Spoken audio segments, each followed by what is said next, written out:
For all the latest reviews, interviews, and everything entertainment in Tamil, Kannada, Malayalam, and Telugu, subscribe to Film Companion South now. మనతో పాటు ప్రముఖ director Nagesh Kukunoor గారు ఉన్నారు. నాగేష్ కుకునూర్ గారు, మీరు 23 సంవత్సరాల నుంచి సినిమాలు తీస్తున్నారు. మీరు మన తెలుగుడ అయ్యింది ఇప్పటి వరకు తెలుగులో సినిమా ఎందుకు తీయలేదు sir? That's a fantastic question.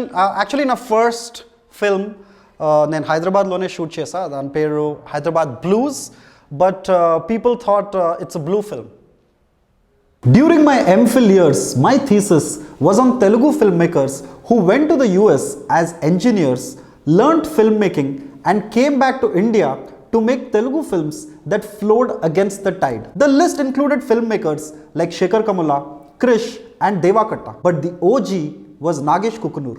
He began the trend of new age Telugu filmmakers who had learnt Western filmmaking sensibilities and came back to make films that could be called indie in some sense. Nagesh Kukunoor's films have the endearing nature of Disney movies, where the emphasis is not on the stars but on the story. There is an underlying message of redemption and goodness. They are small, heartfelt stories that are not big on craft but rather full of heart. But the question that arises here is, will those sensibilities work for Telugu cinema, where we love large canvases and cherish a hero that can bend the laws of nature? Hello and welcome to Film Companion South. You're watching not a Tolly review. My name is Hriday Ranjan. This week's release is Good Luck Sakhi, written and directed by Nagesh Kukunoor. The film stars Keerthy, Suresh, Jagapathi, Babu and Adi Penishetty in the lead roles. In his first venture in Telugu cinema, Nagesh Kukunoor sticks to his sensibilities. Keerthy Suresh is the epitome of bad luck. Grooms who come to marry her break their bones. She is such an iron leg that those who come in touch with her suffer from bad luck in some way or the other. In fact, the theme of bad luck keeps playing as a leitmotif throughout the film. Director Nagesh Kukunoor has a knack for extracting the local flavors of a region in his films. We see the same in Good Luck Sakhi as well, with the dialect and the costumes. Unfortunately, the writing in Good Luck Sakhi is its biggest letdown. There is a feeling of general genericness throughout the writing. If you remember the film Iqbal, there were wonderful scenes like the one in which the protagonist uses buffaloes as fielders while practicing bowling. But we see nothing of the sort in Good Luck Sakhi. Take the characters, for example. Rahul Ramakrishna plays an antagonist of sorts who is so one note you would assume he is an app created by Microsoft. We see the same with Keerthy Suresh's character too. We see none of the sweat and struggle that goes into the journey of a sports person. She is constantly doing well in her sport. The only time she doesn't do well is when she chooses not to do well. The film begins in classic Nagesh Kukunoor fashion, an emotional story set in the interiors of India. But the film gradually suffers from the curse of the second act. When a sports film is supposed to really kick off and rouse your emotions, here it fades into predictable cliches. Adi Penishetty plays a gentle young man who is besotted with Sakhi. And yet their scenes seem to do nothing for you. I couldn't list out even a single scene that really stood out and grabbed my attention. You're waiting for the story to take off. But that doesn't happen. It doesn't help that the dubbing in the film is completely off. Half the dialogue seemed to have been recorded on location and the other half seemed to be dubbed.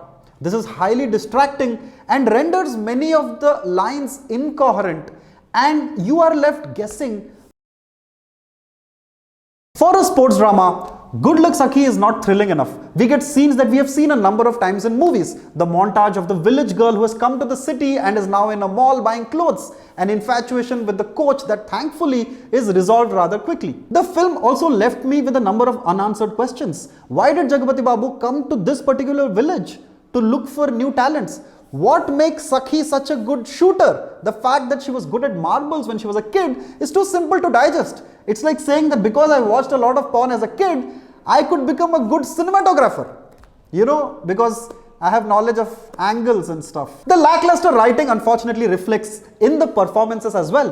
Keerthy Suresh is extremely watchable as the harbinger of bad luck, but the director does not extract the powerhouse performances that she is capable of. Rahul Ramakrishna plays a character that we have seen him in many movies recently. It's like watching a 3D hologram of his performances in earlier movies. Adi Pinishetty doesn't get much to do apart from pining for Keerthy Suresh or being a believer and supporter of her talent.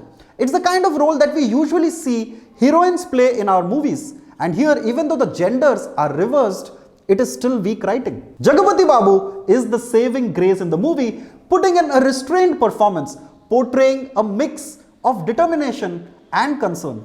Unfortunately, all we get in terms of characterization is a limp, which could be a metaphor for the film's writing.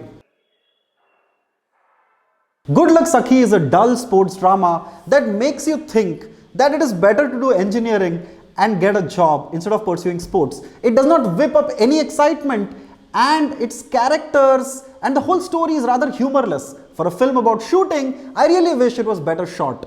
If you decide to watch the movie, all I can say is good luck, Sakhi.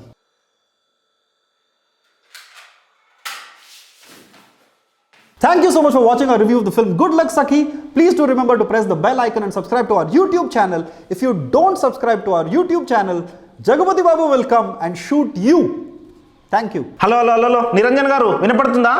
తగలబెట్టండి sir. BCCI మళ్ళీ south ఆఫ్రికాలో Indian cricket team ఘోర పరాజయం తర్వాత బీసీసీఐలో విప్లవాత్మకమైన మార్పులు తీసుకురాబోతుంది. BCCI Indian టీంకు కొత్త coach నియమించబోతుంది.